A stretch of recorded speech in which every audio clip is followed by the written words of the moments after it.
Bonjour Vaclav, on est très content de pouvoir vous interviewer. Déjà, la première question qu'on pose à ce festival en général, c'est est-ce que vous êtes content d'être à ce festival et comment vous le vivez? Tak já jsem moc rád, samozřejmě, že jsem byl pozvaný, protože to je poprvé, kdy mohu prezentovat vlastně všechny svoje filmy najednou. Je to vlastně moje první retrospektiva.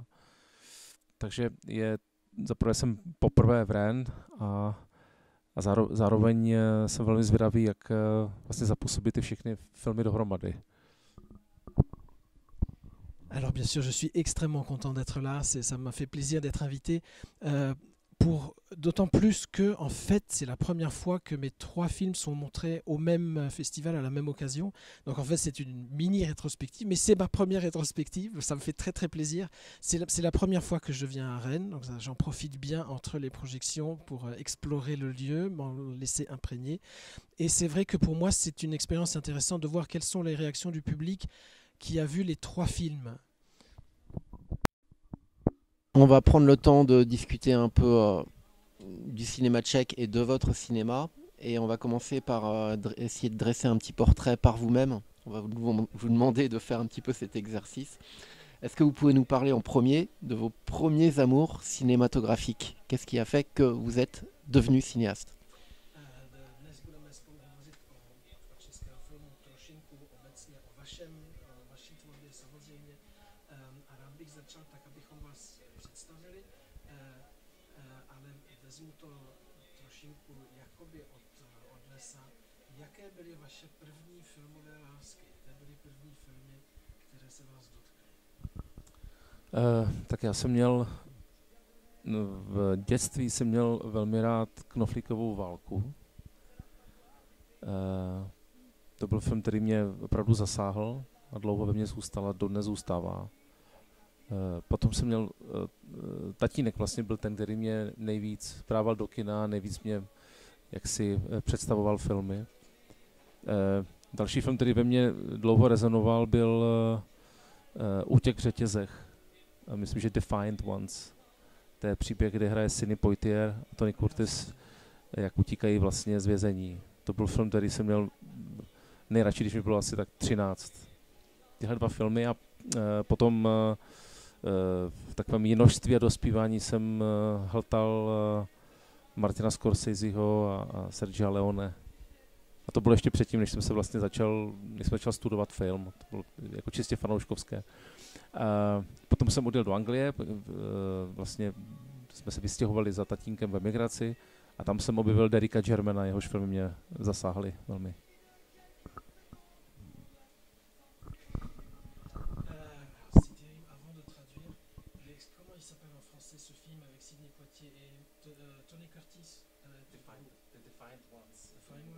Sont enchaînés l'un à l'autre.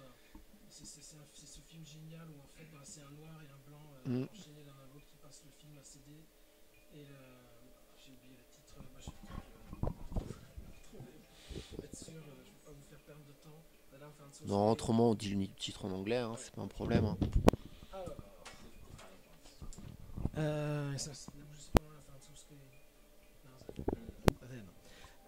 Quand j'étais enfant, la première expérience vraiment marquante, c'est La Guerre des boutons. C'est un film qui a longtemps résonné en moi et qui continue de résonner en moi.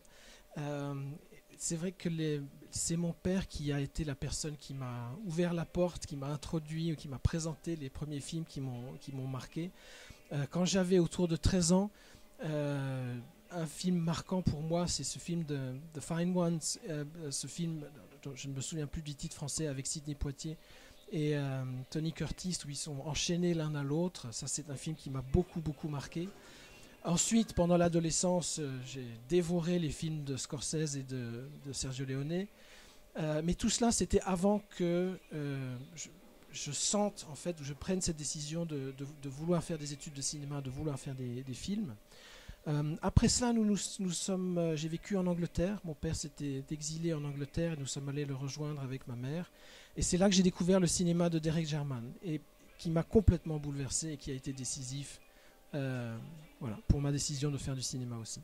Et donc après, votre parcours, ça passe par la FAMU et le court-métrage. Et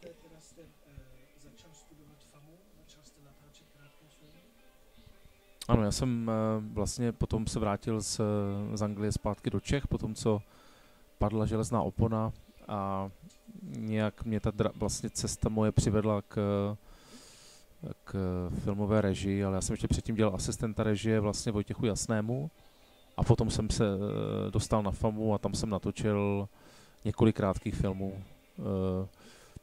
FAMU je vlastně stále vlastně skvělá škola právě protože studenti to natáčí každý rok 3 až 4 krátké filmy. Tak já jsem skončil FAMU 2008 zřejmě, měl jsem asi 7-10 krátkých filmů. Oui, alors après la chute du mur de Berlin, je suis rentré dans mon pays et avant même d'entrer à la FAMU et de faire des études de réalisation, j'ai eu cette chance de travailler comme assistant du réalisateur Wojciech Jasný, cette grande figure qui a inspiré en partie la nouvelle vague tchèque. Et à la FAMO, donc oui, alors, les études à la FAMO, les courts-métrages, ça reste une très très bonne école encore aujourd'hui. Pour illustrer cela, les étudiants sont amenés à tourner 3 à 4 cours par an, ce qui fait que moi, quand j'ai terminé mes études en 2008, j'avais déjà 7 à 10 films prêts à être présentés. Et qu'est-ce qu'il reste du coup de Chytilova, de Jasny dans votre cinéma aujourd'hui? Est-ce qu'il y a des choses qui restent? Ça peut être des phrases, ça peut être des conseils qu'ils ont pu vous donner.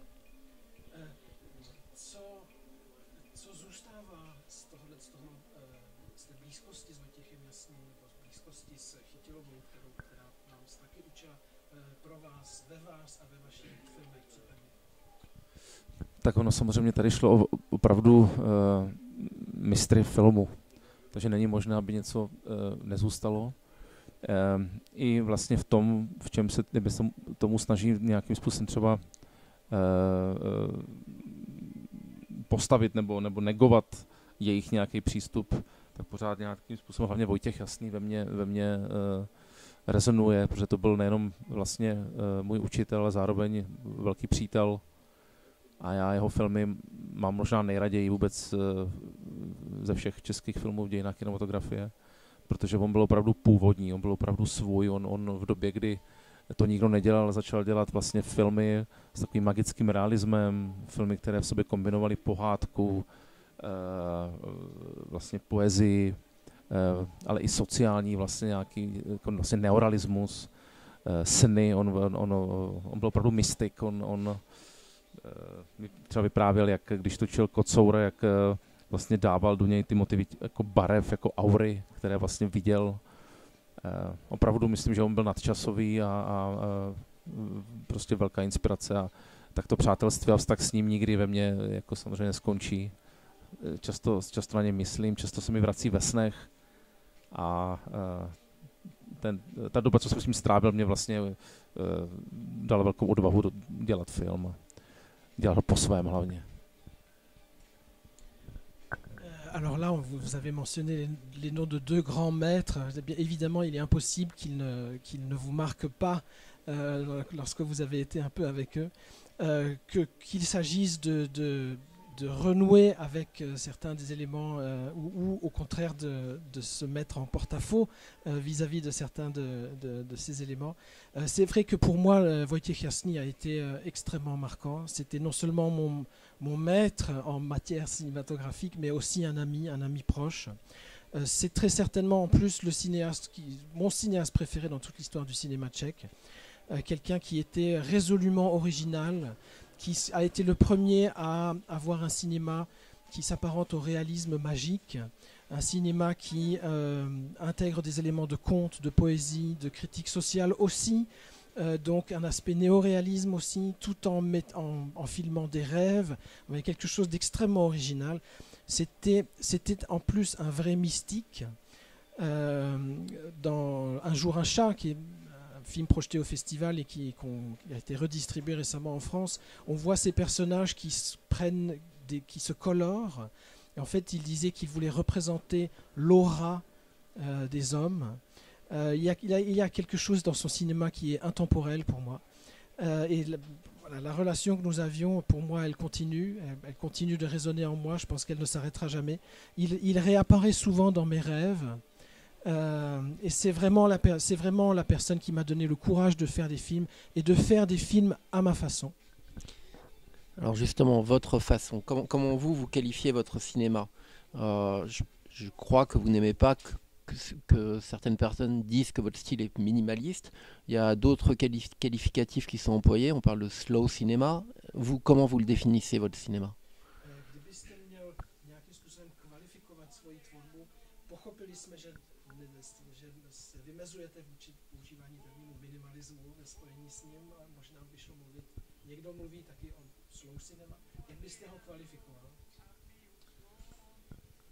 Tak já se snažím vlastně dělat filmy, které nesou nějakou moji vlastně vždycky nějakou osobní stopu. Když to nemusí být nutně filmy autobiografické, tak kdybych to měl zdefinovat, tak bych řekl, že jsou to filmy, které jsou spíš postavené na mém vidění světa, věcí, než na nějaké vyprávění příběhu. Pro mě vlastně je vždycky film nástrojem k sdílení vidění toho filmaře.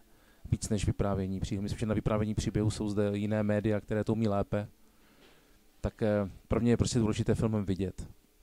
Jestli pro některé diváky je to vlastně pomalé nebo ne, to je zase otázka nějakého osobního rytmu, možná biorytmu, který každý máme. Já se tím tempem vždycky snažím vybudovat nějakou gradaci, která je pro mě vlastně podstatná v tom filmu. A vytvořit určitou emoci, já ji říkám vlastně v podstatě emoci jako milosti, přijetí. Víc než jako bych neustále vlastně toho diváka manipuloval nějakými prostě emocemi jako smutek a tak dále, jak většinou filmy dělají.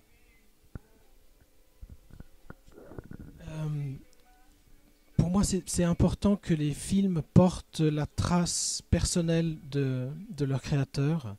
Alors, pas nécessairement, ça ne veut pas forcément dire qu'il faut que les films soient toujours autobiographiques, mais voilà, qu'il y ait que mes films témoignent de ma vision du monde, de ma vision des choses. Et en ce sens, la narration, le récit sont moins importants pour moi que l'idée de partager une vision du monde, partager une vision. Raconter des histoires, il y a d'autres arts qui font ça très bien, peut-être mieux. Donc pour moi, le cinéma, c'est primairement un partage visuel. Alors, un rythme lent, peut-être. Certaines personnes peuvent considérer que mes films sont un peu lents. Je pense que on a chacun un rythme biologique différent, donc c'est normal. Mais ce que j'essaie de faire dans mes films, c'est qu'il y ait toujours une émotion qui est étudiée, ou en tous les cas observée progressivement, avec une certaine gradation, qui, au bout d'un moment, débouche vers un instant que j'appelle, moi, un instant de grâce, un instant d'acceptation. Et donc voilà ce que j'essaie de faire. Je me méfie il y a souvent des cinéastes ont cette obsession de comment construire leur film pour susciter les bonnes émotions. Donc en fait, comment manipuler le spectateur, à quel moment le faire pleurer, à quel moment lui faire peur. Ça, c'est quelque chose dont je me méfie au cinéma. Est-ce que vous vous sentez proche d'un mouvement de pensée, que ce soit littéraire, philosophique, artistique ou pourquoi pas politique aussi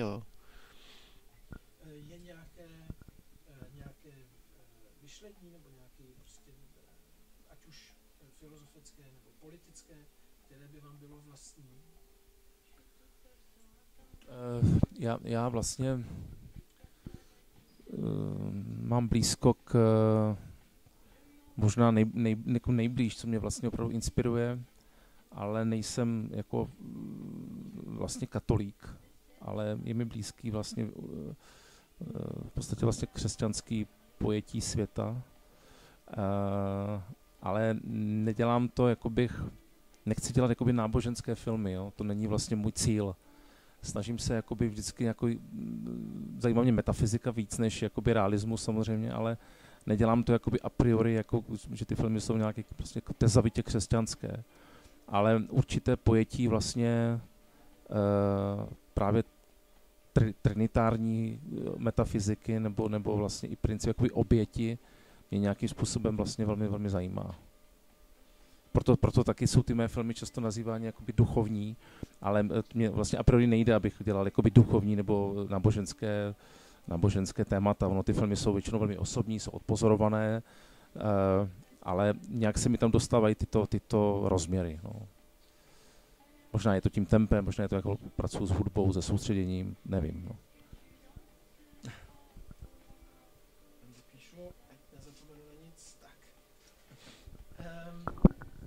Alors, c'est un peu délicat, mais c'est vrai que si je devais nommer un courant de pensée dont je me sens proche et qui en tous les cas m'inspire, alors je ne suis pas catholique, mais ce serait la tradition chrétienne, une certaine vision chrétienne du monde, sachant que je n'ai pas du tout l'ambition de faire des films religieux, ce n'est pas du tout ce qui m'intéresse.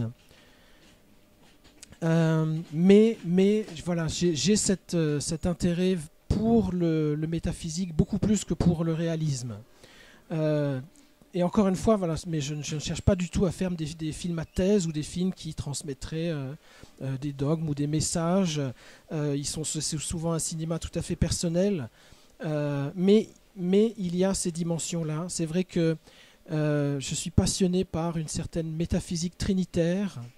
La notion de sacrifice, ça c'est quelque chose qui est central pour moi.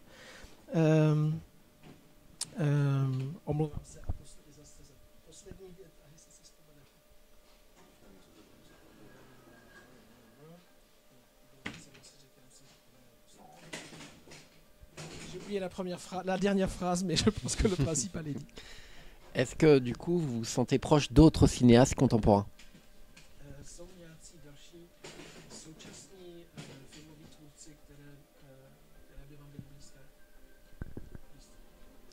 Já jsem vlastně jako student ještě FAMu, když jsem udělal svůj bakalářský film, tak jsem měl to štěstí, že jezdil po festivalech vlastně po celém světě. Já jsem jezdil s ním a objevil jsem spoustu vlastně režisérů, filmařů, kteří by jinak asi do české ani vlastně evropské distribuce by nikdy se nedostali. Je mi velmi blízký jihoamerický film, mám rád argentinský film, velmi mám rád asijský film, hlavně Tajvan, mám rád filmy Ho Shaoxiana velmi a potom iránský film mám velmi, velmi rád. Já i vlastně učím na FAMu a tohle jsou většinou okruhy, které vyučuju i promítám filmy a rozebírám. Alors j'ai eu la chance en fait avec le court-métrage avec lequel j'ai fini mes études de faire un peu le tour du réseau des festivals et c'était vraiment une expérience importante parce que c'est là que j'ai vu en fait tout un foisonnement de films que l'on ne voit pas ailleurs parce que tout simplement ils ne sont pratiquement pas en distribution, en République tchèque très certainement pas, mais de façon générale en Europe. Donc j'ai une grande affinité pour le cinéma contemporain d'Amérique latine, notamment le cinéma argentin. J'adore le cinéma taïwanais. Hou Hsiao-hsien, pour moi, c'est très fort. Le cinéma iranais aussi. Et aujourd'hui, j'enseigne à la FAMU et ce sont ces cinémas-là que j'essaie d'analyser avec mes étudiants, notamment d'un point de vue visuel. Alors, ce qui est marquant dans vos films, c'est souvent ils sont marqués par le mutisme, alors que quand on vous rencontre, vous êtes quelqu'un de loquace. Du coup, ça me fait poser quelques questions. Quel est votre rapport à la parole? Quel est votre rapport à la fantaisie? Et quel est votre rapport à l'improvisation?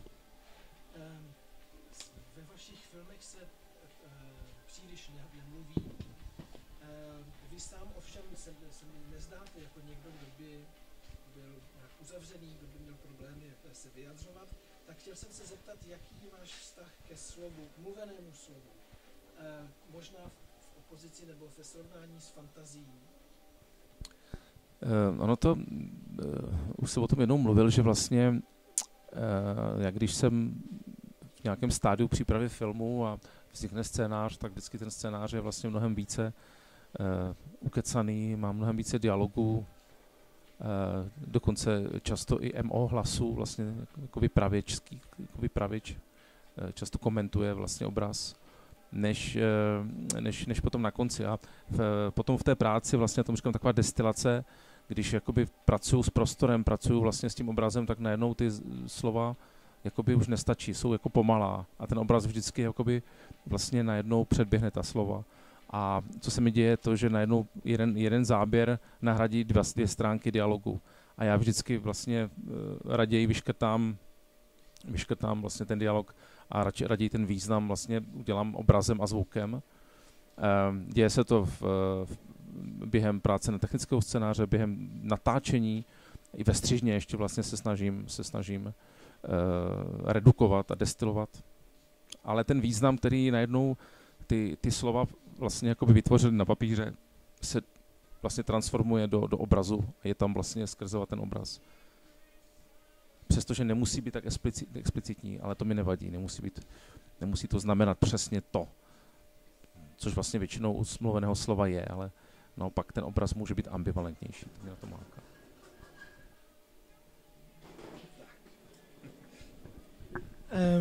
En fait, j'en ai déjà parlé à une autre occasion ici. Lorsque je prépare mes films au stade, avant même l'écriture lors des premières phases d'écriture, mes scénarios sont très bavards, avec beaucoup de mots, y compris des voix off, y compris des voix off qui commentent ce que l'on voit. Et puis ensuite, il y a une phase de préparation qui en fait distille les choses en quelque sorte. Et alors que je réfléchis à quel sera l'aspect visuel ou quel sera l'espace dans lequel le film aura lieu, qu'est-ce qu'on verra, quelle sera l'image, je me rends compte qu'en fait les mots ne suffisent plus, les mots sont trop lents et que l'image exprime les choses plus vite et de façon plus directe. Et du coup, souvent, en fait, il y a un travail de réduction, je commence à rayer, et parfois un plan remplace 2 pages de dialogue. Et la transmission du sens, elle se fait au final beaucoup plus à travers l'image, et l'image en contraste ou en accompagnement du son que à travers les mots. Et donc ce travail de réduction, de distillation, il a lieu au moment où je travaille sur les scénarios techniques, pendant le tournage de façon très consciente, et parfois en partie aussi pendant le montage. Voilà, donc de réduire les choses au final exprimées ainsi par l'image sont peut-être moins explicites, moins précises que la parole. Il y a une certaine ambivalence, un sens qui peut être pluriel, mais je pense que ça participe de l'esthétique de ces films. Et donc justement, en parlant d'esthétique, ce qui est marquant et visuellement qui s'observe de manière évidente, c'est l'importance des cadres et des symétries à l'image. Et du coup, à l'écriture, comment ces choses se font? Est-ce que les repérages de lieux se font très en amont et les lieux sont déterminés justement pour offrir ces cadres et offrir ces symétries? Ou est-ce que les choses se font sur place? Est-ce que là, il y a une part d'improvisation qui se fait sur place? Ou est-ce que, parce que comme ça vient d'être dit, parfois une image remplace 10 minutes de texte, comment est-ce qu'on trouve cette image-là?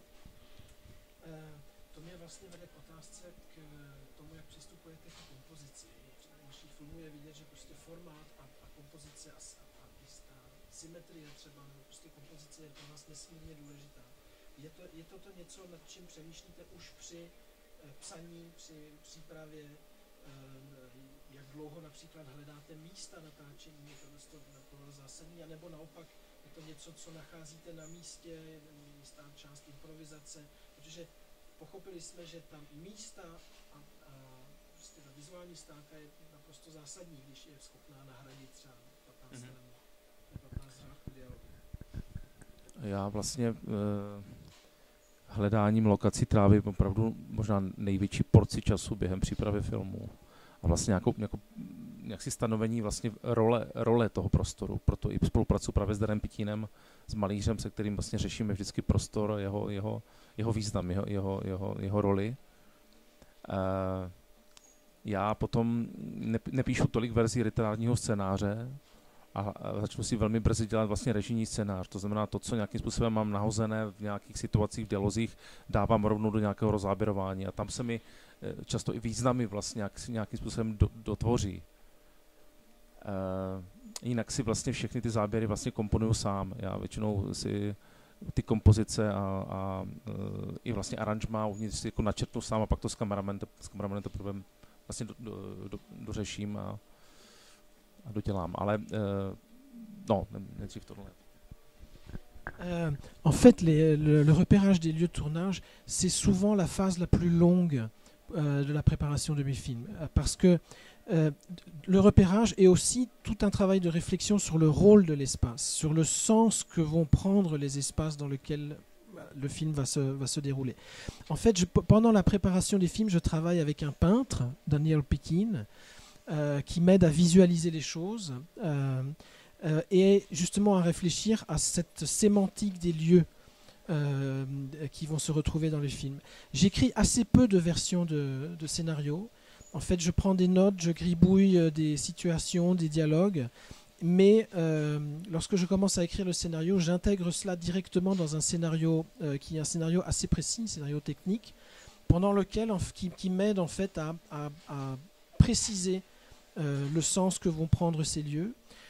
Et c'est souvent moi qui, à ce stade-là, déjà détermine la composition, le cadrage, dans des esquisses que je gribouille et d'où on part ensuite avec le chef-op. Ale vlastně nedržím se těch kompozic nebo toho rozoběrování úplně přísně během toho natáčení. Často vlastně, když to vypadá, vlastně improvizuju nebo měním. Ale to dělám, až když ten film mám nějakým způsobem v sobě vlastně postavený, hlavně jeho rytmus, jeho celkové vyznění. Už jeho nějakým způsobem musím vidět nejdřív, než jdu natáčet. A pak můžu měnit, že ta realita před kamerou není nikdy taková, jak si představujeme předem. Vždycky přijdou změny a překážky. Ale to k tomu patří. No. J'ajoute juste que une fois que j'ai fait ce travail de préparation, je ne suis pas forcément fidèle à 100% au storyboard ou à ce qui était préparé. Mais il faut d'abord que je puisse visualiser entièrement le film, que j'en ai une image complètement solide dans ma tête, pour pouvoir ensuite, pendant le tournage, être libre d'improviser. Parce que voilà, la réalité est toujours imprévisible. On se confronte toujours à plein d'obstacles. Voilà. Une question sur l'importance des répétitions. Est-ce qu'elles sont nécessaires? Est-ce qu'à travers les répétitions, il y a deux interprétations ambivalentes qui sont possibles, ou antagonistes? L'une qui est de dire que quelque part il faut se battre et s'obstiner pour obtenir quelque chose, il faut répéter, répéter, répéter. Et l'autre, à l'inverse, c'est pas qu'il faille répéter, mais c'est plutôt qu'on est obligé de le faire, qu'on est contraint de le faire. Mám otázku ke zkouškám s hercemi. Jsou dva možné přístupy. Jeden přístup je, že je nutné zkoušet, je potřeba prostě se být a prostě tvrdohlavě zkoušet, až než se dostane člověk k kýženému tvaru. A druhý možný pohled je, ne, že to je nutné, ale že člověk nemá zbytí. Že musí, ne protože by prostě to chtěl, ale protože to jinak nejde. Co si o tom myslíte? Já si myslím, že vlastně podstatné je ten druhý bod. To, že člověk nemá zbytí. Já si myslím, že tam vlastně se definuje v podstatě tvorba vždycky. Já moc nejsem příznivcem zkoušení a nějakého vlastně, hlavně jako hereckého zkoušení. Já si myslím, že když se právě zapne kamera a najednou vznikne takový jako opravdu soustředěný čas toho týmu, toho štábu, tak vždycky ta realita je vlastně jiná, než se předtím jako naskouší. Já si myslím, že to, že není zbytí, mě nejvíc vlastně inspiruje. A všechny mé filmy vlastně vznikly na hranici toho, že opravdu šlo o krk. Šlo o to, že ten film nebude, že opravdu nebylo zbytí. A vždycky to je velmi těžké, a až zpětně si uvědomuji, jak je to vlastně podstatné. Alors, pour moi, c'est la deuxième vision. Je pense qu'on n'a pas le choix. Mais cette dimension de ne pas avoir le choix, je pense que c'est tout à fait important pour toute création. Ça vaut notamment, bien sûr, pour les répétitions d'acteurs. parce qu'une fois qu'on fait tourner la caméra, il y a tout à coup une situation de concentration de l'ensemble de l'équipe, des acteurs qui est autre, et on a toujours quelque chose qui est un peu différent du moment des répétitions. Mais je pense que cet aspect, il n'y a pas le choix, c'est inspirant. En fait, à chaque fois que j'ai fait un film, c'était une question un peu de vie ou de mort. Si on ne fait pas les choses maintenant, le film ne se fera pas. On n'arrivera pas à le finir, on n'arrivera pas à le mener à terme. Donc, je crois que cette situation-là de pression participe de la création, et les répétitions, je n'aime pas trop en faire, mais elles sont importantes dans cette optique-là. Je vais prolonger une question, les questions précédentes un petit peu en une. La grammaire cinématographique de Vaclav, elle est autour des motifs, des portes qui se ferment, des horizons obstrués, des trajets répétés, des lumières qui jaillissent et qui au contraire sont obstruées. À quel stade de l'écriture ces motifs interviennent ?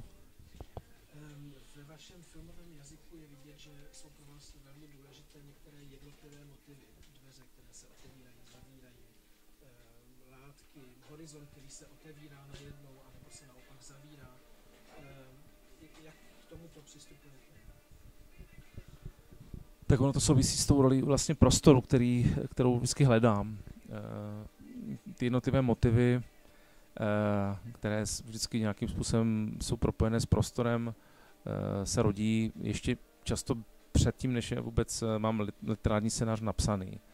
A ono ten totiž jako prostor, když se s ním pracuje jako dobře a tvůrčím způsobem, může vlastně navodit psychologii postavy taky, nejenom jakoby, není jenom background pro herce, ale často může vlastně mnohem zajímavěji a mnohem možná filmověji navést vlastně vnitřní pocit, nebo sdílet vnitřní pocit vlastně postavy s divákem.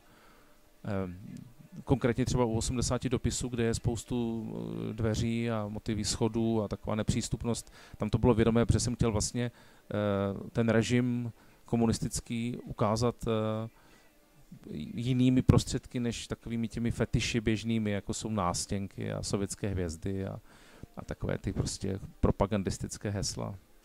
A já jsem spíš viděl vlastně výzvu udělat to skrze vlastně dveře, které se pořád zavírají za nimi a schodiště někam vedou, oni tam nikdy vlastně nemůžou dojít. Ta vlastně nedosažitelnost mě byla vlastně v tomhletom pro mě byla vlastně podstatná. Takže to je jenom příklad toho, jak s tím prostorem pracuju. C'est évidemment lié à cette phase de recherche du rôle de l'espace, parce que souvent ces motifs en découlent ou l'habitent, même si leur nombre est ensuite réduit à quelques motifs importants, emblématiques. Le choix de ces motifs vient avant même l'écriture du scénario, pendant ce stade de travail de l'espace, parce que l'espace et ces quelques éléments, tout cela participe tout cela révèle la psychologie des personnages. Donc l'arrière-plan ou ces objets-là ne sont pas justement juste un arrière-plan, mais sont fonctionnels. Et je pense que c'est une façon de dire la psychologie des personnages de façon plus intéressante, plus cinématographique aussi. Par exemple, dans 80 lettres, il y a tous ces motifs de portes qui s'ouvrent, qui se ferment, ces escaliers. Et c'était un choix tout à fait conscient de représenter ces motifs plutôt que les motifs attendus pour représenter le régime totalitaire, donc les banderoles avec les slogans, les étoiles communistes, etc. Ces portes qui se ferment, ces escaliers qui mènent quelque part mais où l'on n'arrivera jamais. Je pense que c'était une façon autrement parlante d'exprimer justement ce désir de ces personnages d'atteindre quelque chose qui est peut-être impossible à atteindre. Et donc, est-ce que parce que vous semblez attacher une importance haute au dessin, à l'art graphique, à l'art visuel, est-ce que pour vous une définition du cinéma, ce serait au final utiliser une grammaire graphique pour diffuser un message, chose que vous sembliez dont vous sembliez vous défendre tout à l'heure?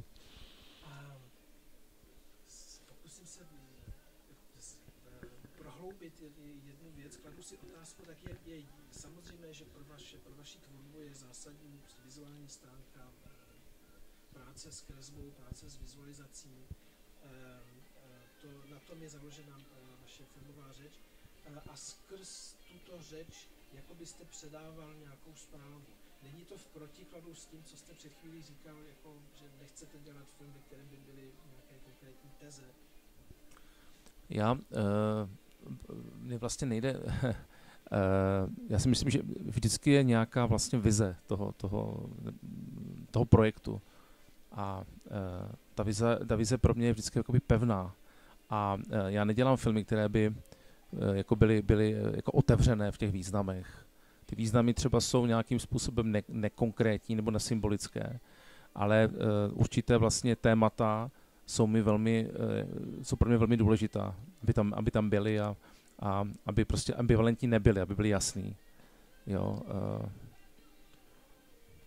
ale ty jednotlivé motivy třeba toho prostoru, které vlastně vznikají, tak vlastně slouží k tomu, aby se tyto témata jakoby stvrdily nebo posílily. Jo.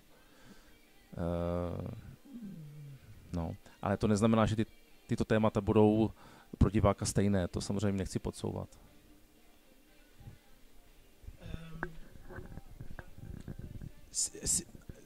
Peut-être que le mot de message n'est pas forcément exactement le bon. C'est sûr que j'ai toujours, bien sûr, une vision assez claire et nette du projet ou de ce que je ressens, de ce que je veux dire avant de commencer. Mais donc, de cette vision tout à fait nette et des thèmes qui sont importants pour moi et que je veux aborder découlent donc ces motifs concrets que l'on retrouve dans les films. Mais dans les films, ensuite, ils fonctionnent à la fois comme des motifs du réel et à la fois comme des motifs symboliques, non concrets, et ils renforcent les thèmes que je veux aborder, mais ils peuvent être lus de nombreuses façons. Donc, je laisse, et je suis heureux de laisser cette porte ouverte au spectateur, de laisser ces motifs agir sur lui et de les interpréter à sa manière. Pro mě je třeba úplně zásadní, aby vlastně mé postavy byly aktivní. Já vlastně nemám pasivní postavy. Jsou to nějakým způsobem vlastně bojovníci, kteří jdou za svým cílem, přestože ten cíl je třeba nemožný. Ať už to je matka v 80 dopisech, která prostě jako stroj chce dostat sebe a syna vlastně za tatínkem, ať už to je otec v Křižáčkovi, který hledá svah, chce ho najít, ať už to je matka a syn ve zprávě, kdy jsou vlastně přesvědčení, že toho otce probudí z komatu. Zajímá mě vlastně člověk, který koná, který věří a koná. To je pro mě vlastně zásadní. A toto je něco, co v těch filmech musí pro mě být jako vlastně zřetelné a dané. A všechny ty věci kolem slouží tady této hlavní vlastně esenci. No. Pour illustrer ça de façon un peu concrète, pour moi, c'est très important que mes personnages soient des personnages actifs, que ce soient des personnages qui sont toujours dans un combat, dans un effort, dans un objectif, même si cet objectif peut s'avérer impossible à atteindre. Dans 80 lettres, c'est une mère qui, de façon extrêmement concentrée, extrêmement obsessive, essaie donc d'obtenir l'autorisation de sortir du pays pour rejoindre son mari. Dans Le Petit Croisé, c'est un père qui veut absolument retrouver son fils. Dans Rapport sur le sauvetage d'un mort, c'est donc une mère et un fils qui sont persuadés qu'ils vont réussir à réveiller le mari, le père, et qui font tout pour cela. Ce sont des personnages qui sont dans un effort, dans un combat permanent. Voilà, dans une action. Pour moi, c'est important de réfléchir et de montrer des hommes qui agissent. Et qui ont une persuasion, qui croient en quelque chose.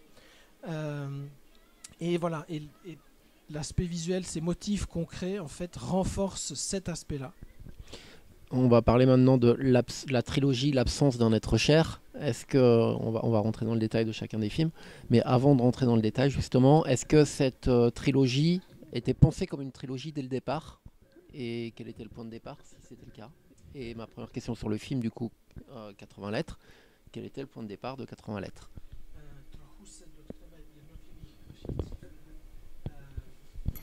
Mluví se o trilogii spojené s tématem absence milovaného.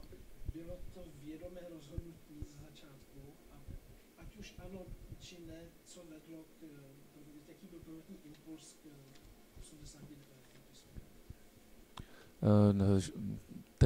Ty filmy vlastně nebyly vůbec koncipované jako trilogie, to nějak vyplynulo během vzniku těch filmů. Já jsem to tak ani nenazval, nazval to někdo, kdo, myslím, že během příprav mého 3. filmu se už nějak za to začalo jako někde mluvit, když jsem ten film představoval někde na festivalech, že ty filmy spolu souvisí a že mají takové společné vlastně jmenovatele, jako je absence vždycky nějakého člověka z rodiny a tak dále. Takže ta koncepce nebyla jakoby nějak vyspekulovaná předem, ono se to vyplynulo. A ten prvotní impuls k 80 dopisům prostě byla touha povyprávět velmi osobní zkušenost jiným způsobem, než se, dejme tomu, v Čechách vyprávělo o normalizaci. A zároveň právě já jsem se snažil toho absenci otce vlastně postavit jako vlastně jádro toho filmu. A snažil se udělat to, že vlastně jeho nepřítomnost ho naopak vlastně velmi, velmi zpřítemňuje. Že přestože tam není, tak je vlastně neustále skoro v každém záběru jako silně přítomný. To mě velmi jako vlastně lákalo toto stvárnit. Alors c'était pas du tout conscient, c'est pas du tout un choix au début, c'est quelque chose qui... La critique a caractérisé ça comme une trilogie lorsque j'ai commencé à parler des motifs de mon 3e film, où je disais oui, en effet, il y a des liens avec les précédents films, ce motif de l'absence d'une absence au sein de la famille. Donc c'est là que la critique a commencé à parler de trilogie, mais il n'y avait aucun plan, aucune spéculation, ça s'est fait comme ça, disons. Ce qui est à la base du film 80 lettres, c'est une expérience personnelle. Je voulais évoquer donc le souvenir de ce moment-là, et aussi à travers cette expérience autobiographique de parler de cette période de la normalisation, les années 70-80, mais normalisation dans le sens de retour aux normes totalitaires, bien sûr, pas à la normalité, un peu autrement que cela ne s'était fait jusque-là dans le cinéma tchèque. Et le motif de l'absence du père, elle est vraiment au cœur du film. Et en fait, plus il est absent, plus il est présent dans le film. Moins il est là, et plus en fait on le sent dans chacun des plans du film, quoi. Donc dans ce film 80 lettres, on a un peu une unité de plan, une unité de lieu surtout, avec une action qui se passe sur une seule journée. Dans des plans de marche très serrés, où il y a une cadence qui est assez forte sur la course un peu partout, et en même temps dans une lenteur qui est très appréciable. Et je voulais savoir par rapport à ce film s'il était prévu de base que ce film se déroule sur une seule journée, ou voilà.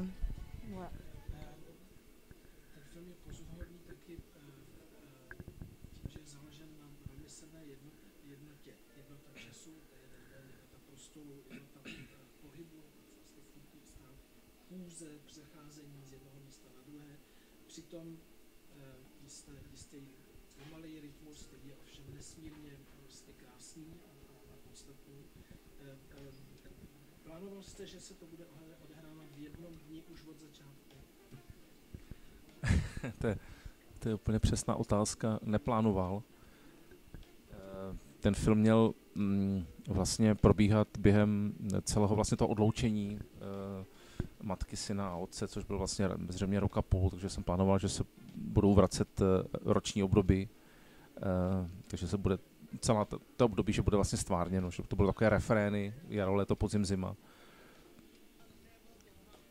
Bohužel ten film se nepodařilo prostě zafinancovat, na ten film nikdo nechtěl dát peníze. Tak nakonec jsem se rozhodl, že udělám ten film, že budu redukovat, destilovat, udělám z toho roku jeden jediný den, takže z těch 80 dopisů bude jeden dopis, dá se říct. Což vlastně zároveň díky tomu, že film často funguje jako synekdocha, tak to prostě nějakým způsobem do sebe zapadlo. ale bylo to trošku z nouze. Alors ça c'est tout à fait, en fait c'est un bon exemple parce que non, c'était pas prévu. À l'origine, le film devait vraiment décrire toute cette période, tout ce périple terrible de demandes administratives qui a duré pendant 1 an et demi. Il devait, j'imaginais décrire le passage des saisons, qu'on retrouve cette espèce de refrain des saisons qui passent. Mais c'était extrêmement compliqué en fait, c'était impossible de trouver des financements et des soutiens financiers pour faire le film. Du coup, c'est ça un peu aussi qui m'a amené à réduire les choses encore plus et à finalement décider de condenser 1 an en 1 jour et peut-être les 80 lettres en 1 lettre. Mais en même temps, chaque film est en quelque sorte une synecdote. Donc ça a finalement participé de ce qu'on voit au final. Já jsem třeba plánoval, že tam použiju prostě archivní materiál, hodně archivů a nakonec z těch archivních prostě filmů byly fotky. Takže ta vize zůstala, akorát se ještě zdestilovala, zpřesnila a vlastně zjednodušila. Par exemple, à l'origine, je pensais utiliser beaucoup de matériaux d'archives, d'images documentaires, etc. Et au final, ce qu'il en reste dans le film, c'est quelques photos. Donc là aussi, il y a eu cette distillation, cette réduction des choses à ce niveau-là aussi. Je me demandais par rapport à ce jeune acteur qui finalement porte un peu le film sur ses épaules, dans l'époque où le film a été tourné, je veux dire ce jeune acteur c'est une période qu'il n'a pas connue et c'est un film qui passe beaucoup par le langage visuel, par tous ses regards, par l'observation de ce monde à travers cet acteur-là. Et comment il a été fait, comment avez-vous pu lui transmettre à ce jeune acteur toutes ces sensations, tout ce qui est d'une part autobiographique? Film vlastně stojí na tom mladém herci, tom Pokovi, protože všechno jako by bylo z jeho prožitek. Ovšem předpokládám, nebo určitě ten kluk, který hraje tu postavu, neprožil normalizaci, není to jeho prožitek. Ani to konkrétní, co se odehrává, ale ani tu dobu. Jakým způsobem jste se tohle snažil předat?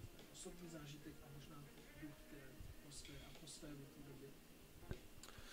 Já jsem po něm nechtěl, aby vlastně cokoliv hrál, aby prožíval nějaké emoce. Já jsem mu to vždycky nějakým způsobem vysvětlil, snažil jsem se mu ten obraz nebo ten zážitek, který byl ve mně, nějak popsat. A pak jsem mu řekl, ať prostě jenom před tou kamerou existuje a ať se dívá kolem sebe, ať vlastně je takovým jako takovou optikou toho filmu, ať prostě pozoruje ten svět kolem sebe. A on je hudebník a byl velmi intuitivní a on myslím, že se napojil na to velmi dobře, intuitivně, co já jsem po něm chtěl. En fait, je lui ai demandé de jouer le moins possible, de ne pas être dans l'expression d'émotions de façon très, très ostentatoire. Bien sûr, à chaque fois, j'essayais de lui expliquer de quoi il en retournait, mais plutôt en termes d'image, en termes d'essayer de lui transmettre mon expérience, le souvenir, mon ressenti du souvenir que j'essayais de représenter. Et ensuite, surtout, je lui disais tout simplement d'exister devant la caméra, de regarder les choses, d'observer les choses. Il est en effet l'optique principale du film et il est dans l'observation. C'est ça en fait l'attitude tout simplement que j'attendais de lui. Ce garçon, c'est quelqu'un qui faisait déjà, c'est un musicien, il faisait de la musique déjà, et donc il avait quelque chose, c'est pour ça aussi que je l'ai choisi, il avait quelque chose de très intuitif dans son attitude au monde. Et je pense que intuitivement, il comprenait ce que j'attendais de lui. Alors par rapport à tout ça, moi je n'ai eu la chance que de voir 80 Letters, mais finalement votre cinéma, on ressent vraiment un cinéma de la signification, de la sensation. Non, pardon, c'est plutôt l'inverse, un cinéma de la sensation plutôt que de la signification. Et c'est un cinéma qui est très tarkovskien, et je trouve ça assez étrange qu'il ne soit pas cité dans vos inspirations, pardon. puisque même à la fin du film, on voit qu'une fois que cette journée à la cadence effrénée, cette torture un petit peu bureaucratique, on voit que quand elle se termine, en passant sous le pont, il y a cette musique qui démarre, la musique d'Artemiev, qui est justement la musique de Solaris. Et le spectateur entre un peu dans un état de grâce. Il y a vraiment quelque chose qui se produit à ce moment-là avec du coup cette valise qu'on ouvre, la lettre du père que l'on lit. Et c'est un sentiment qui est assez fort. Et du coup, voilà, je voulais savoir par rapport, vous, à ce réalisateur, s'il y avait des inspirations, s'il y avait quelque chose ou si c'était juste un choix de musique parmi d'autres.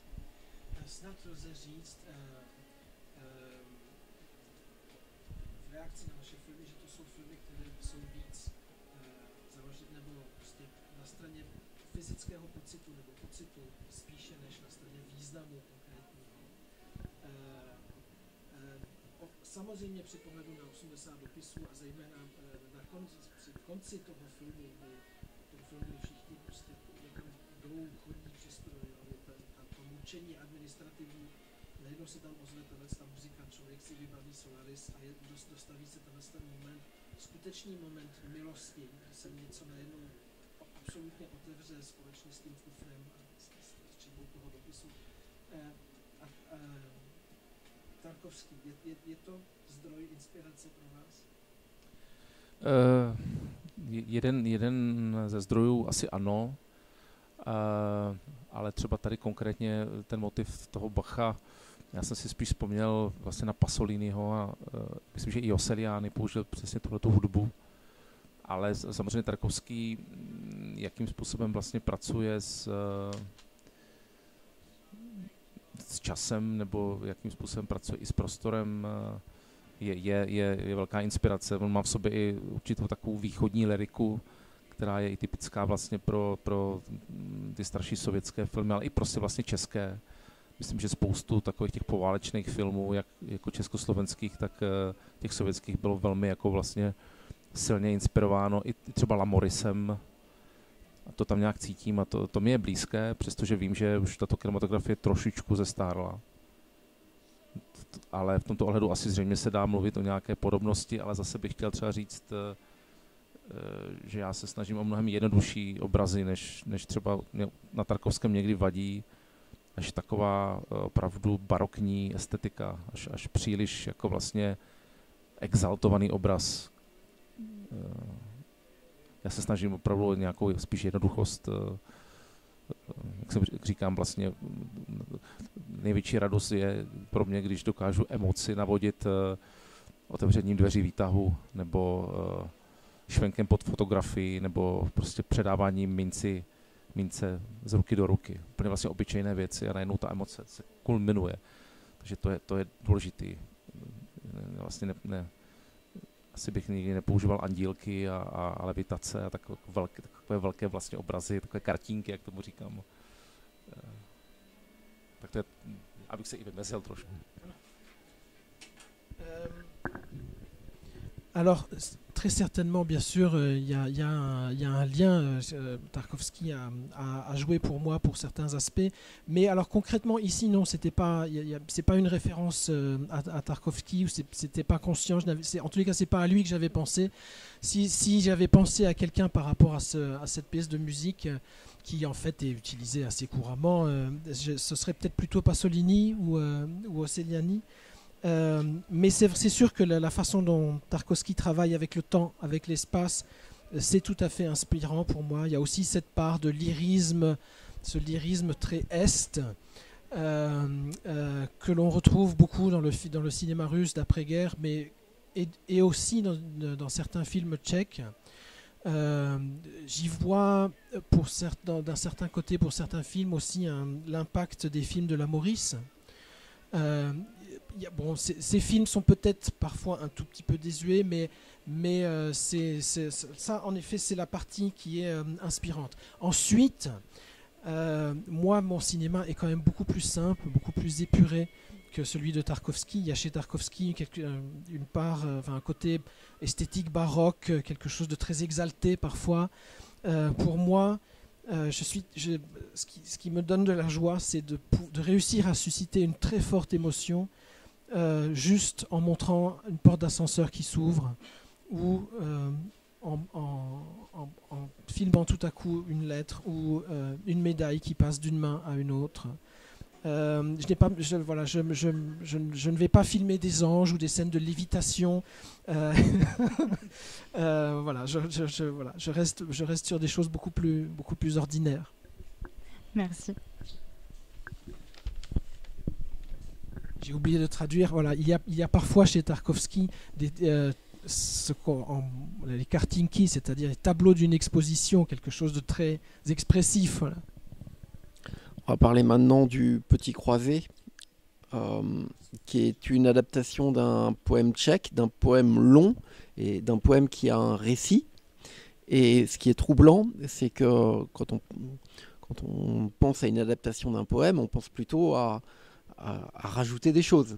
Et là, c'est l'inverse. Au niveau récit, vous avez réussi à enlever du récit par rapport au poème.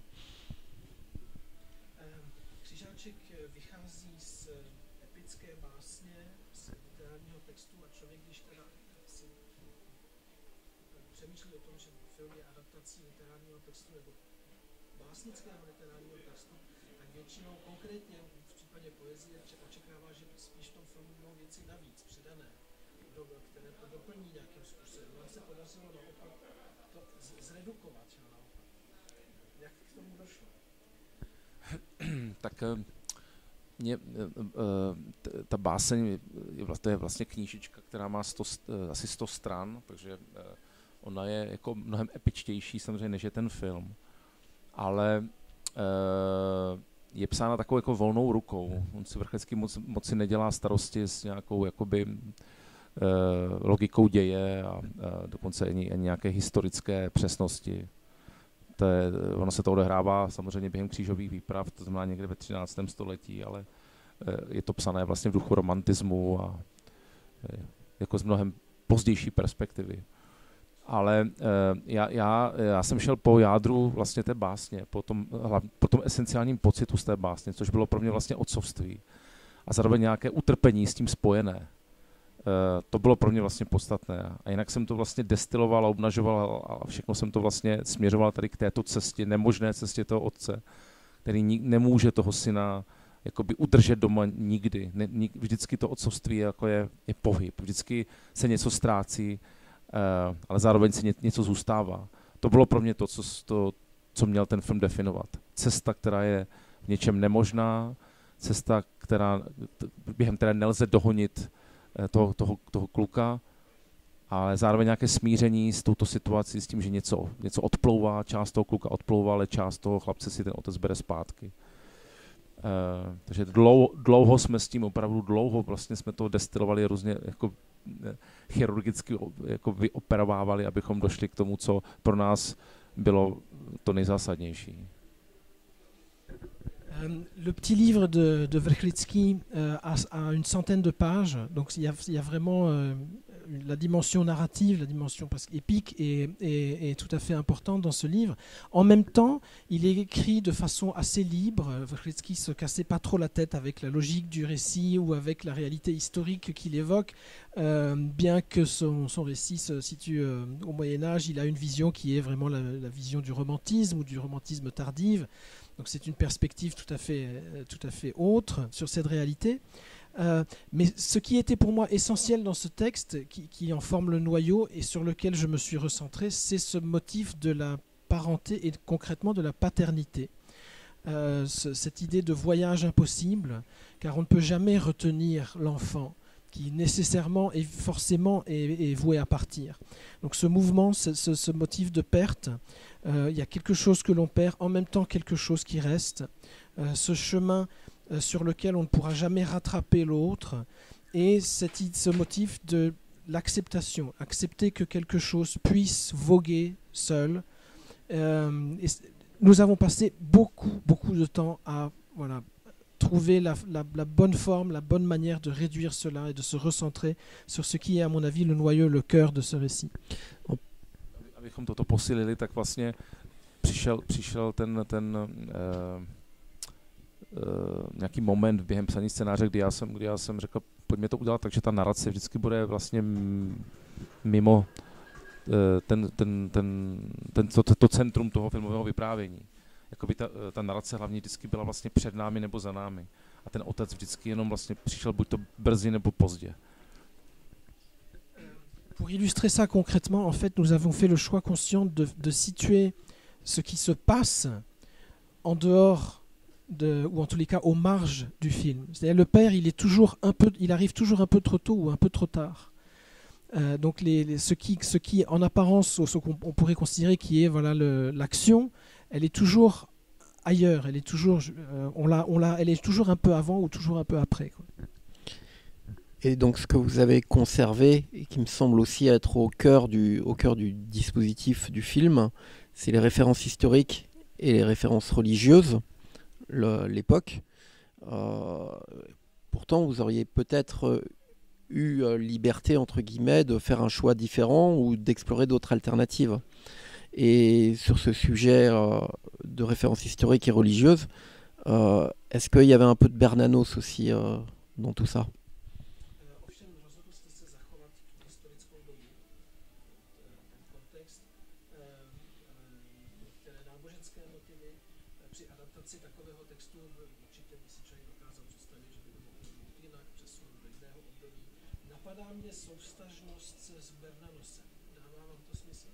Ano, úplně.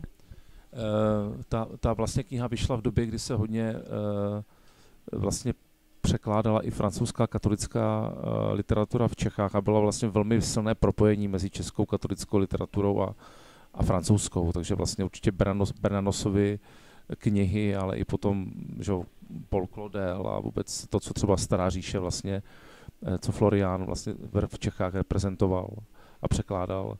To podle mě i mělo vlastně, myslím, že ta kniha, i když Vrchlický nebyl a priori katolický autor, tak byl jistě vlastně, možná touto knihu jsem nejvíc tomu přiblížil. Nevím, Picard třeba ještě, že Claudel, že to bylo všechno vlastně, všechno to vydával Florian ve Staré říši. Mě tehdy ta literatura velmi zajímala a celý si ten film je tím jakoby inspirovaný a poznamenaný. Alors c'est une remarque tout à fait juste. En fait, au moment où je préparais ce film, il y a eu une vague d'intérêt. Alors c'est juste une circonstance, mais il y a eu en effet une vague d'intérêt pour la littérature catholique française en Bohème, avec un certain nombre de traductions, des textes de Claudel, des textes de Picard. Mais c'est quelque chose il y a un lien fort entre le monde du livre ou les auteurs catholiques tchèques et les auteurs catholiques français.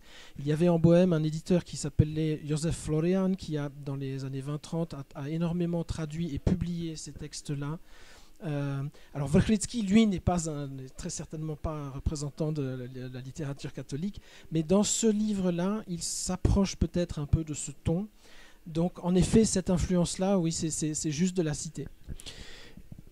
Et donc en termes de références cinématographiques, pour Le Petit Croisé, vous citez volontiers Eugene Green, Jean Epstein ou Xausienne, et non pas ce qui est fait par la critique, Bergman, Bresson, Tarkovsky. Est-ce que vous pouvez un petit peu illustrer ça?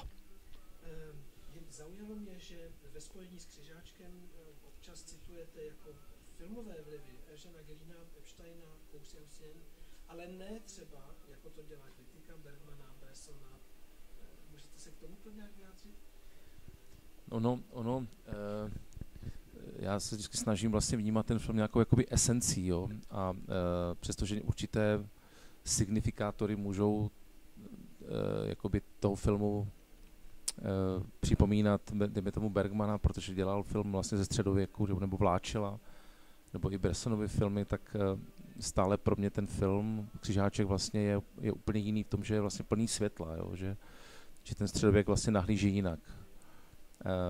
Jo, vlastně pro mě třeba Bressonovy filmy jsou velmi, velmi temné, přestože obdivuju ten jazyk filmový, tak zároveň vlastně nedokážu vlastně přijmout to vidění člověka vlastně takhle pasivní, často vlastně trpitelské, často vlastně až vedené k sebevraždě. To je něco, co vlastně je mi jako ideově je mi cizí.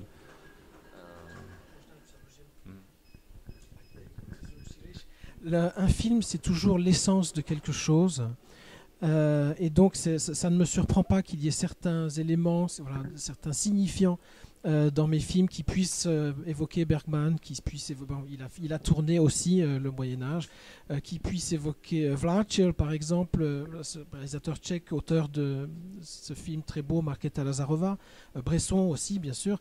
Mais mon film, il représente le Moyen-Âge un peu autrement. C'est un Moyen-Âge baigné de lumière. Alors que moi j'admire beaucoup Bresson bien sûr, mais pour moi le monde de Bresson est très très très sombre. On n'a pas du tout la même vision de l'homme. Je trouve que l'homme chez Bresson est souvent un homme qui tend vers une attitude passive, de souffrance, de grande souffrance qui peut aller jusqu'au suicide. Là il y a quelque chose qui me repousse. Křižáček byl vlastně lehký, aby to vypadalo jako opravdu nějaká dětská knížečka, aby byl vlastně v něčem vlastně naivní a aby nebyl vlastně těžký, aby nebyl jako existenciální, aby to nebyl temný středověk, aby to bylo vlastně lehké jako ty draperie, které tam jsou. Moi, je voulais que le Petit Croisé, ce soit un film diaphane, léger, un peu comme un livre pour enfants, avec une certaine naïveté, pas du tout existentialiste et lourd. Je voulais qu'il soit léger comme les draperies qui flottent dans le film. Est-ce que vous pouvez nous parler du coup de la recherche des lieux? Parce que là encore, les lieux ont une importance primordiale, on va dire. Et il me semble que cette fois, ils ne sont pas choisis pour leur cadre et pour leur symétrie, mais plus pour la lumière qu'ils peuvent conférer.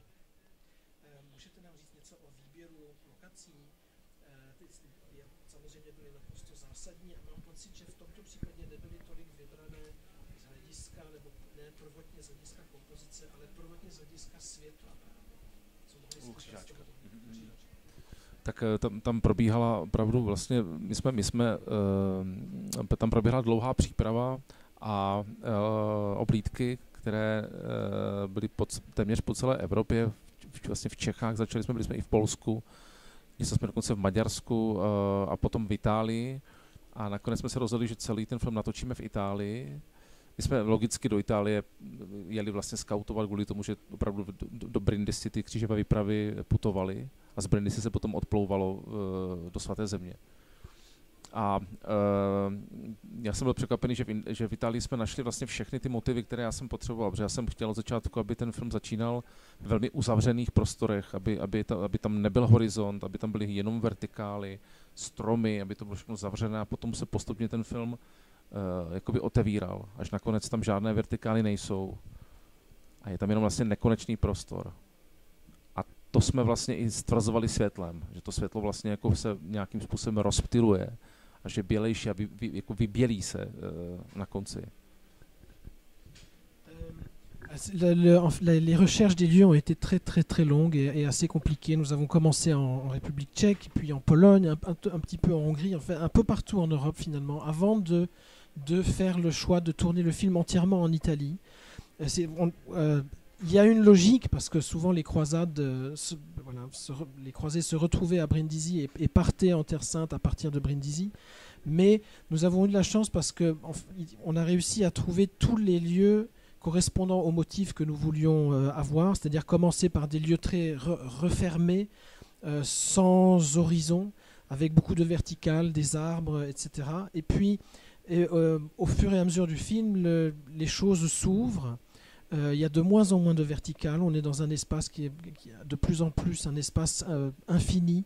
La lumière aussi devient de plus en plus diffuse, de plus en plus blanche. Et voilà, tout cela. Donc ça a été un périple à travers différents lieux d'Italie, mais tout cela, nous l'avons trouvé en Italie. Já jsem vlastně až v tomto filmu začal mnohem jako vědoměji se světlem pracovat. Já jsem předtím vlastně nějak to jako vlastně ani nezahrnoval do mé režijní práce, ale tady jsem opravdu plánoval, jakém světle chci ty scény mít. A uvědomil jsem si, jak vlastně světlo je součástí vůbec jako organismu filmu. Že to je možná jenom to nejpodstatnější, že prostě film je světlo a tma. Kdybych to zjednodušil. A potom vlastně u zprávy už jsem vlastně opravdu se věnoval až jakoby světelné dramaturgii, kterou jsem si rozepsal. Z toho najednou potom, protože ze světla se vlastně všechno odvíjí. Ze světla se odvíjí barva. Ze světla se odvíjí pohyb. Ze světla se odbíjí emoce, všechno je ze světla.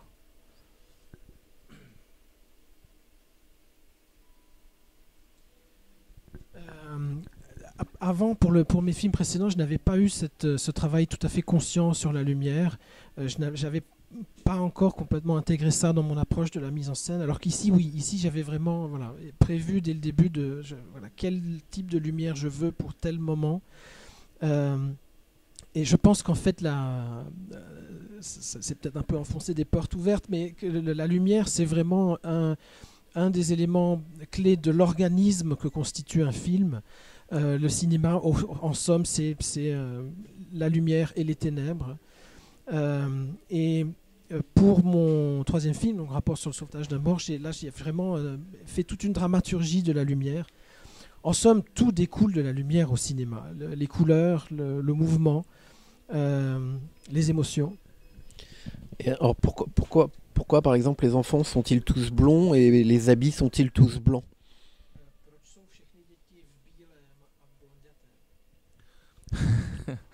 Protože zaprvé jsem chtěl, aby to byly vlastně středoevropské děti, aby byly prostě nějakým způsobem podobné. A chtěl jsem, aby se podobali vlastně Matouškovi. Všechny nějakým způsobem aby vlastně byly podobné tomu hlavnímu chlapci. Il y a plusieurs raisons, en fait assez simples. Je voulais qu'ils aient un air centre-européen déjà. Je voulais qu'ils se ressemblent tous et je voulais qu'ils ressemblent à Mathieu, donc au fils. Et la musique, du coup, elle a une tonalité qui accompagne le film et elle se fait de plus en plus présente aussi.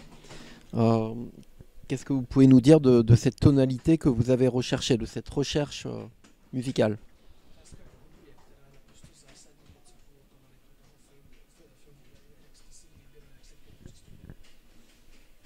Já jsem k Křižáčkovi oslovil Irenu a Vojtěcha Havlovi, vlastně hudební skladatele, kteří jsou vlastně velmi zásadní pro českou alternativní hudební scénu. A nejenom pro českou, ale i evropskou. Jsou to hudebníci, kteří inspirovali velké skladatele a skupiny hudební, jako je Arcade Fire a The National a ostatní. A já už jsem spolupracoval s Vojtou Havlem na krátkém filmu. A tady jsem je oslovil, že jsem věděl, že k tomu vlastně budou mít blízko. Oslovil jsem je ve fázi střihu ve své tvorbě, že hrají vlastně určité tóny, které vlastně nějakým způsobem v prostoru se zvláštní akustikou opakují, takže ta repetice je taky vlastně přítomná. A tím, že vlastně jak si během toho hraní v tom prostoru a té repetice dochází k vzniku alikvotních tónů, to znamená vlastně najednou v tom prostoru zazní nové tóny, které ale oni vůbec jako nehrají. A to je něco, co jsem objevil a co mě úplně fascinuje a proto jsem se rozhodl dělat s nimi další film. Oui, pour ce film, j'ai travaillé avec deux musiciens, Elena et Wojciech Havel, un couple de musiciens assez connus. Voilà, c'est des figures importantes de la scène alternative en Bohème, mais connus un peu en Europe. Ils ont influencé des musiciens comme le groupe National ou Arcade Fire. J'avais travaillé avec eux sur un de mes cours. Et du coup, je leur ai demandé de faire la musique de ce film, mais nous avons commencé à travailler ensemble au moment du montage. Et au final, j'ai utilisé dans le film plus de musique que je n'avais prévu à l'origine. Parce que cette musique, finalement, elle commente le film, elle ajoute une dimension supplémentaire. Et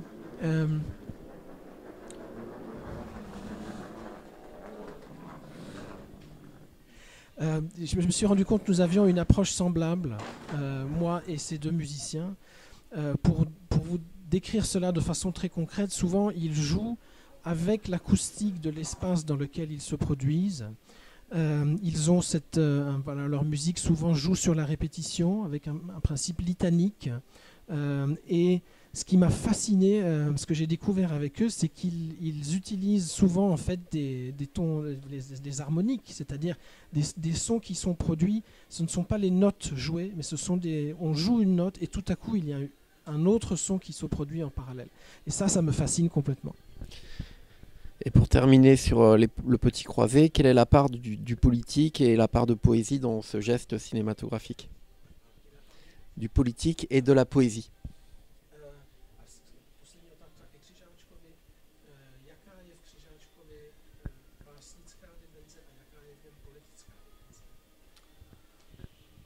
Já moc teda nevěřím v politickou dimenzi uměleckého díla. Já si myslím, že film a vůbec umělecký tvar nemá být angažovaný. Já si myslím, že vlastně umění nemá být nástrojem k řešení lidských práv. Myslím, že tomu nepřísluší. Nebo k politickým komentářům. Takže kdybych to měl vyjasnit, tak to poetické uvažování, ale poetické ve smyslu jakoby vnitřního smyslu, je pro mě podstatnější. Je dois dire que en fait, je ne pense pas que l'art et le cinéma doivent être ou aient vocation à être politiques. Je ne crois pas vraiment en un art engagé. Je ne pense pas que ce soit la dimension première, ou en tous les cas une des dimensions que l'art devrait prendre. Je ne pense pas que ce soit un bon outil pour défendre les droits de l'homme, pour faire des commentaires politiques. En ce sens, je me situe complètement du côté d'une pensée poétique, mais dans le sens d'une révélation d'un sens interne. On va maintenant parler de Saving One Who Was Dead. Le titre français, je ne l'ai pas encore. On va commencer par le point de départ du film. Le récit semi-autobiographique, peut-être.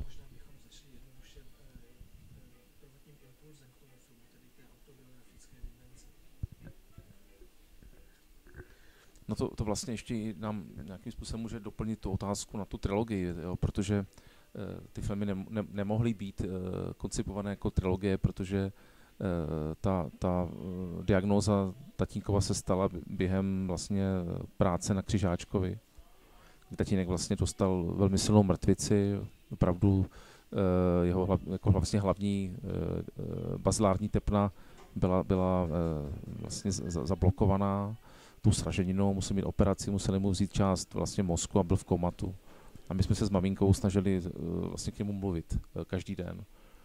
A to tělo jeho se stalo takovým jakoby vlastně vodičem, takovým nástrojem, do kterého my jsme mluvili ze všech stran na různé části toho těla. A prostě doufali jsme, že nás nějakým způsobem věří, že nás slyší, pardon. Museli jsme věřit, že nás slyší. A snažili jsme se ho vlastně jako probudit. Takže to je hlavní inspirace pro ten film. En fait, ça montre bien que ce n'était pas une trilogie dès le début, parce que ce film-là est basé sur une expérience tout à fait autobiographique. Mon père, pendant la création du Petit Croisé, a eu une attaque cérébrale, un caillot dans l'artère basilaire. Il a fallu l'opérer, lui enlever une partie du cervelet. Il est tombé dans le coma. La situation était extrêmement grave. Et moi et ma mère, nous avons commencé donc tous les jours, assez longuement, pendant plusieurs heures, à lui parler. Et en quelque sorte, ce corps immobile, est devenu une sorte d'instrument de transmission pour les mots que nous cherchions à lui envoyer quelque part ailleurs. Nous ne savions pas comment faire, nous nous adressions à différents membres de ce corps, persuadés qu'ils nous entendaient. Le film a un format d'image rectangulaire. Est-ce que c'est pour mieux servir une thématique qui semble traverser le film, la solitude ?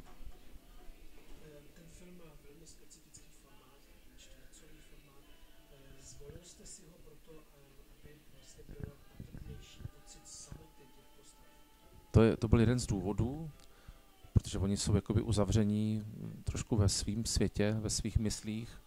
Proto tam často se i vlastně opakují jejich MO, vnitřní hlasy, které se často i prolínají.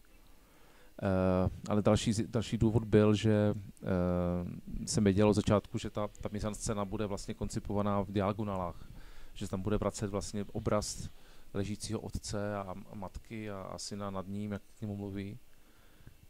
To byl další důvod. a vlastně i architektura toho špitálu tomu vlastně jakoby svědčila. Oui, vous avez raison. C'est une des raisons pour laquelle j'ai fait ce choix. Et une autre raison est que les personnages... donc cette raison-là, que ces personnages sont enfermés dans leur monde, enfermés dans leurs esprits. D'ailleurs, souvent dans le film, on a leur voix off, des voix off qui se superposent sonorement. Mais c'est aussi, alors il y avait aussi une idée de composition qui était due au fait que je savais que le film serait beaucoup basé sur des diagonales.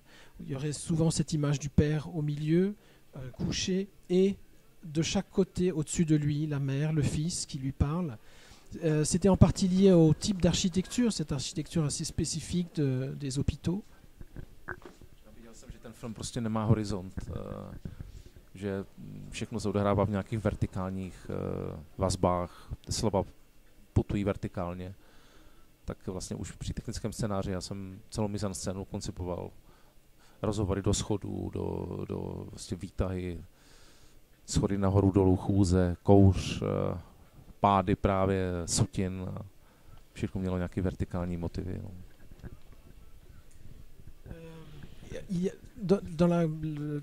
Presque dans l'ensemble du film, c'est comme s'il n'y avait pas d'horizon. Tout est en quelque sorte vertical. Les mots que cette mère et ce fils envoient vers ce père, c'est comme s'ils les envoient quelque part vers le haut, quelque part. Donc c'est cet aspect-là, cette composition-là que j'ai essayé de rendre présente dès la conception du film.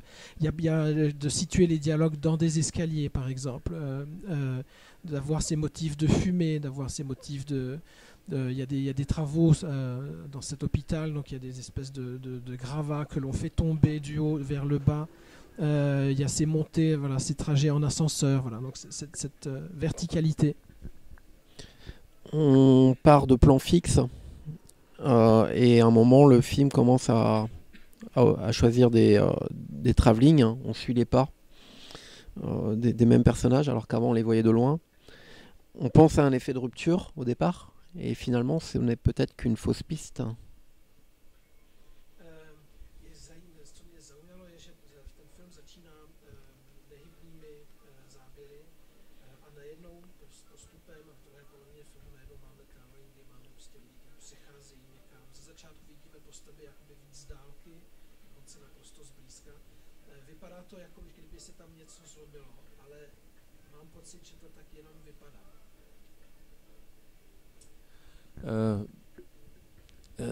Je to tak, že tam dojde k pohybu, až když vlastně ty postavy nějakým způsobem začnou nacházet odvahu, když ty jejich slova najednou začnou směřovat vlastně odvážněji. Já jsem si vždycky říkal, že ten film má takové jakože slova k tělu, nejprve, potom ty slova jsou dále, slova k mysli, až nakonec vlastně ta slova jsou jako nevyslovená, ale jsou spíš jakoby přijatá nějak. A ten pohyb začíná až v době, kdy vlastně nějakým způsobem se odváží mnohem víc vlastně ještě mluvit a mnohem víc vyslovovat to, co normálně se asi nevyslovuje. En fait, le mouvement, il apparaît ce mouvement que vous évoquez, il apparaît dans le film à partir du moment où les personnages commencent à trouver le courage de dire des mots qui sont des mots plus courageux. On commence par des mots qui s'adressent au corps, et puis ces mots trouvent le courage d'aller plus loin. Ils s'adressent non plus au corps, mais à l'esprit. Et à la fin, ce sont des mots qui peut-être sont des mots non proférés, mais des mots d'acceptation. Donc voilà, donc ce mouvement, en fait, il est en parallèle avec ce courage, enfin, de parler. Ten pohyb začne vlastně, i když oni už jakoby i obydlí ten prostor mnohem víc, už si ho vlastně jakoby přivlastnili.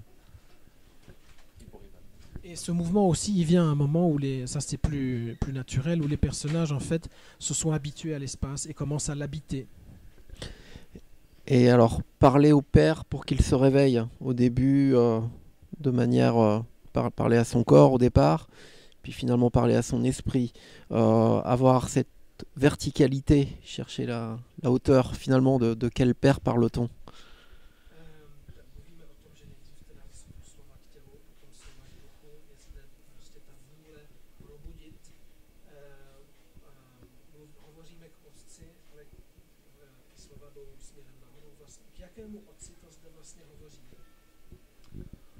No, hovořím jako otci. Je répondrai tout simplement, nous parlons au père. La relation mère-fils, elle est très souvent occultée. Est-ce qu'il y a là un dispositif purement théorique ou au contraire une dimension psychologique enfouie, voire un message? Ten vztah matky syna jakoby zdánlivě byl méně důležitý. Je to prostě postoj, který odpovídá nějakému teoretickému postoji nebo psychologickému postoji?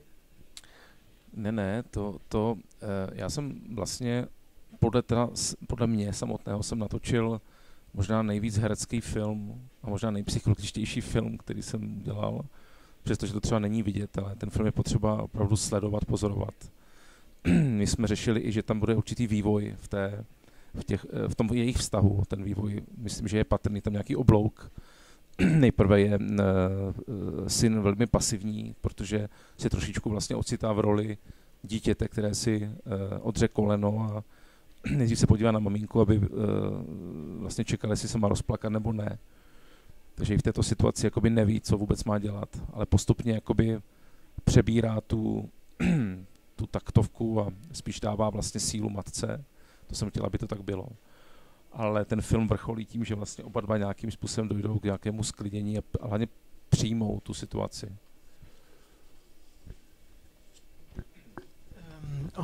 Je pense qu'en fait, peut-être que ce n'est pas complètement évident, mais je pense que c'est le film qui, de mes trois films, celui qui travaille le plus avec le jeu d'acteur, avec les acteurs, et qui est mon film le plus psychologique. Il y a en effet, quand on regarde bien, il y a vraiment une évolution dans la relation de ces deux personnages, de cette mère et de ce fils. Il y a vraiment un arc à travers tout le film. Le film, comme au début du film, le fils est plutôt passif. Il est un peu dans cette attitude, comme s'il était revenu au sein de soi-même, dans cette attitude d'un petit enfant qui est tombé, s'est écorché le genou et regarde maman pour savoir s'il doit pleurer ou pas. Et puis les choses changent, le fils en fait prend plus le contrôle, donne de la force, donne du courage à la mère, avant qu'ils en arrivent tous les deux à voilà, une attitude qui est plus une attitude d'acceptation. Même question que tout à l'heure sur le petit croisé, la tonalité de la musique qui a un rôle important aussi dans ce film.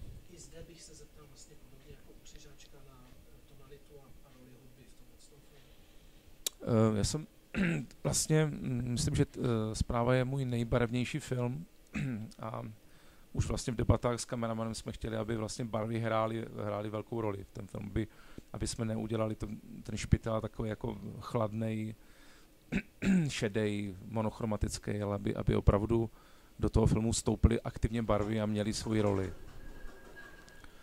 A co týče hudby, tak tady jsem poprvé vlastně oslovil Havlovi ještě před natáčením, takže já jsem měl hudební plochy ještě předtím, než jsem šel natáčet, což pomohlo v tom, že při určitých scénách jsem mohl ty hudební motivy hrát.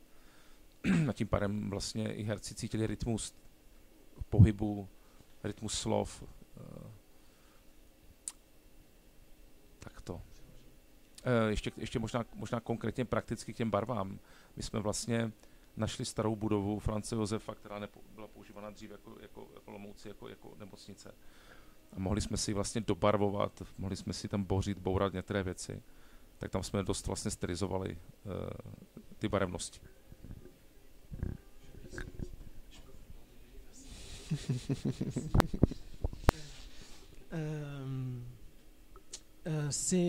En fait, c'est lié à la musique. C'est sans doute mon film qui a le plus de couleurs, qui travaille le plus avec une palette de couleurs variées.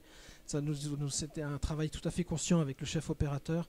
Nous ne voulions pas que cet hôpital soit un lieu froid, monochrome. Et nous voulions vraiment voilà, que chaque couleur ait son rôle. Et l'usage de la musique s'est fait un peu de façon semblable, quoi. Ce qui est particulier pour ce film, c'est que j'ai eu la musique avant de commencer à tourner. Ce qui nous a permis de tourner certaines scènes avec la musique, sur la musique, ce qui forcément a beaucoup influé sur le jeu des acteurs, sur voilà, le rythme des mouvements, le rythme de la diction. Et par rapport aux couleurs, encore une chose, nous avons pu tourner dans un ancien hôpital, l'hôpital Franz Joseph, dans une ville qui s'appelle Olomouc. Et du coup, là, ça nous a permis vraiment de travailler avec les couleurs, de projeter des couleurs, de faire des travaux aussi, de pouvoir adapter les lieux pour le film. Et je vais terminer cet échange ou cet interrogatoire, selon la façon dont vous le vivez, par une question toute bête. En quoi ce film renvoie à votre premier film, 80 lettres?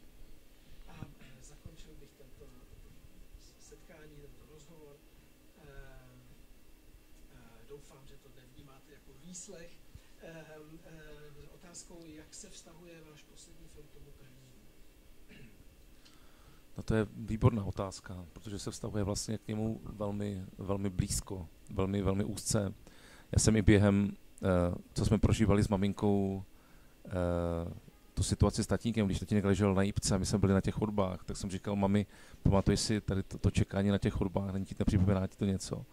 Nejsme zase vlastně v stejné situaci. Takže samozřejmě ty filmy velmi spolu souvisí.